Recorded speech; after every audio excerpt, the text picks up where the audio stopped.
Ito nga mga boss ang sinabi ni Klay Thompson kay LeBron James matapos niyang makamit kanyang 16,000 career points at makaakyat nga sa 125th player sa NBA history. Ano nga ba sinabi ni Klay patungkol nga dito kay LeBron James at bakit nga siya humanga dito sa kakayahan ni LBJ?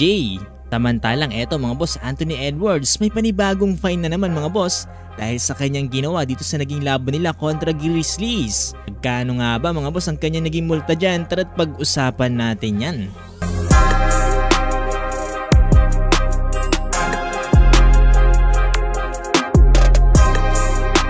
Dito nga sa naging laban mga boss ng Denver Nuggets kontra nga dito sa Dallas Mavericks. Although hindi nga nakapaglaro ang dalawang superstar dito nga para sa Mavs, may nag-step up naman mga boss na ikatlong star at ito nga yung walang iba na si Klay Thompson. Siya yung nakapagdala dito sa laban na to mga boss no, ng 25 points, 6 rebounds at 2 assists, shooting 6 out of 13 from the 3-point line. Ito kahit natalo nga sila sa laban na to ng 112 to 101, ay nakapagtala naman ng panibagong record etong si Klay Thompson dahil nakamit niya nga ang kanyang 16,000 career points. Umakyat nga bilang 125th player mga boss, nakamit ang puntos na to. Dahil nga rin dyan mga boss na itanong dito si Klay Thompson kung ano nga ba yung pakiramdam niya dito nga sa pagkakaroon ng 6 3-pointers dito nga sa laban na to sa Denver Nuggets.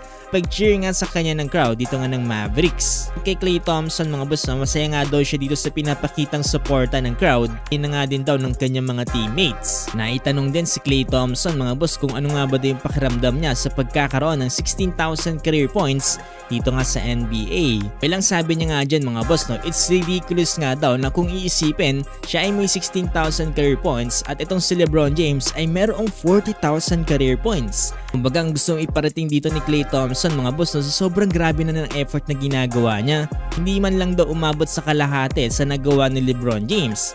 Kaya naman daw talagang nakakabilib etong si LeBron James dito nga sa kanyang milestone.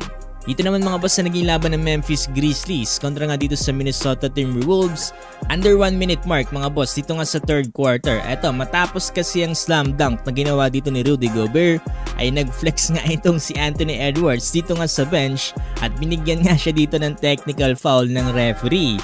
Ewan ko mga boss no, kung bakit pa siya nabigyan ng technical foul dito dahil nag-flex lang naman siya. Hindi kasi yan mga boss ang dahilan kung bakit nga nagkaroon ng multa itong si Anthony Edwards. Dahil matapos nga siya mabigyan ng technical ng referee mga boss no, ginawa dito ni Anthony Edwards mga boss no, binigyan lang naman ng bad finger dito nga yung referee. Dahil dyan mga boss, no, ilang araw matapos niyang gawin yan, ay nag-anunsyo na nga dito ang NBA na nagkakaroon ng multa etong si AE dito nga ng $50,000 US. Medyo weird na rin kasi mga referee ngayon mga boss, no, bigla-bigla na lang tumatawag ng technical fouls sa mga players. Kahit sobrang babaw ng dahilan mga boss, no, bigla-bigla na lang tinatawagan ng technical. Kaya ayun tuloy mga boss, no, ganyan na nagiging reaksyon ng mga players.